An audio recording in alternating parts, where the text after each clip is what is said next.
With an abundance of caution for our doctors and nurses, our business owners, our churches and residents, the City of Huntington has recognized the need to take additional steps to coordinate our fight against COVID-19.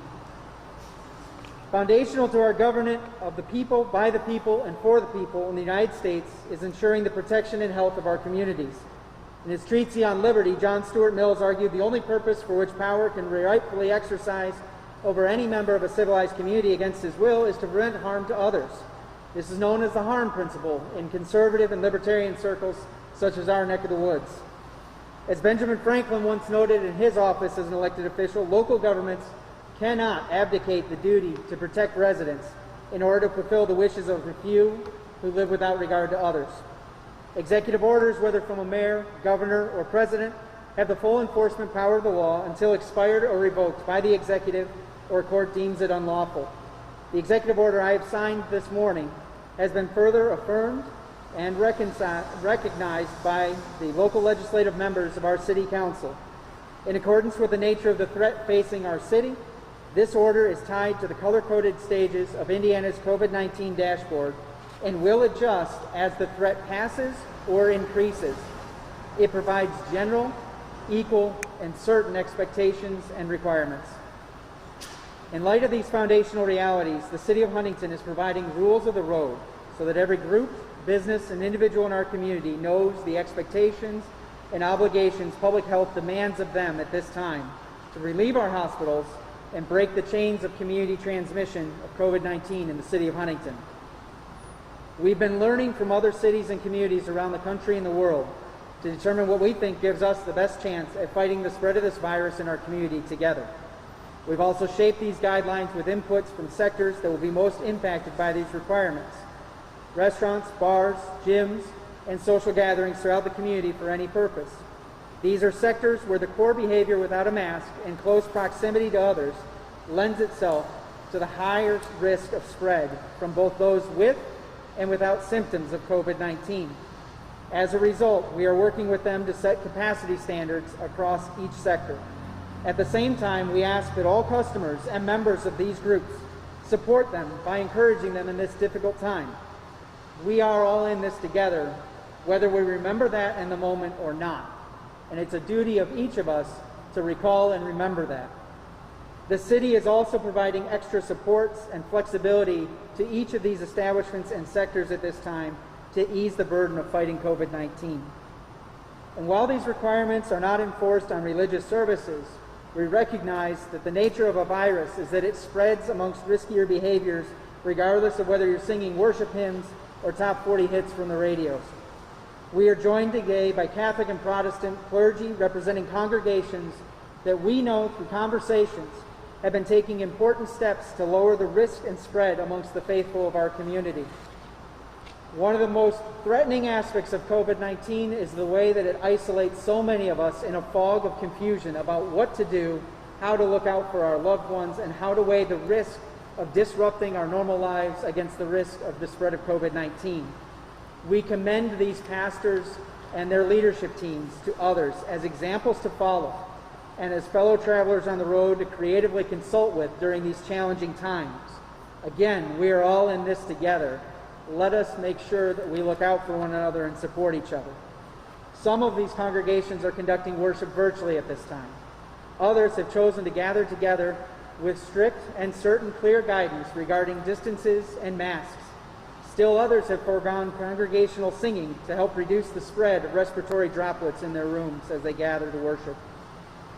Huntington always rises to the occasion when we need to work together to face challenges, and COVID-19 is no different in that regard. We're all tired. We're all ready to move past this. And we see some hope on the horizon with the news that's been released recently regarding the optimism of vaccines that are on the way. But we recognize there are weeks and months ahead before we can all receive a sufficient vaccination to see COVID-19 diminish throughout our communities, our nation, and the world. We need to get back to the neighborly concern and courage we had back in April.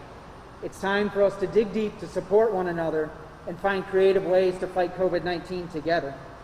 Happy Thanksgiving to you all, and God bless our efforts to support each other in these difficult times.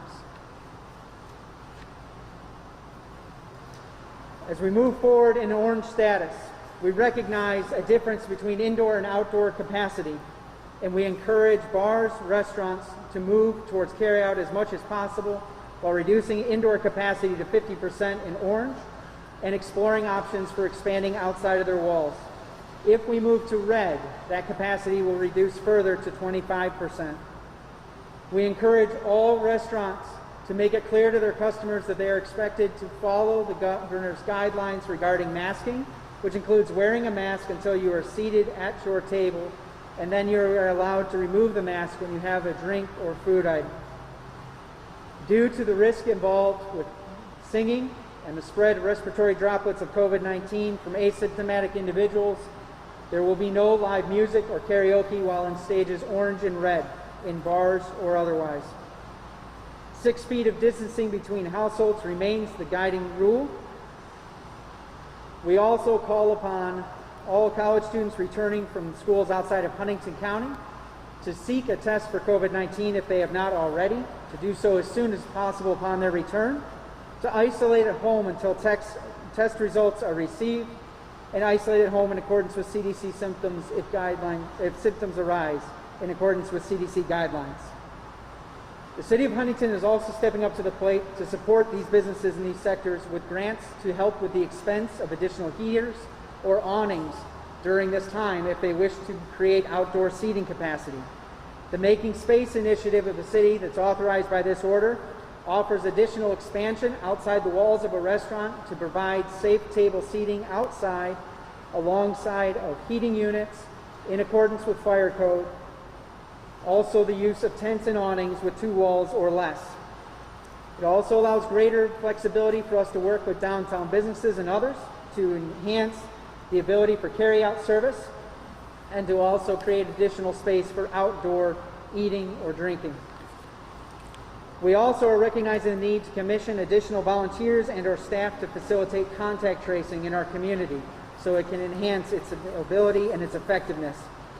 We are commissioning additional volunteers to support individuals and households staying at home under quarantine or isolation protocols because we recognize one of the greatest burdens of staying home is getting to the grocery store or other household needs. Again, we encourage you to follow public health guidelines and we will help you do so.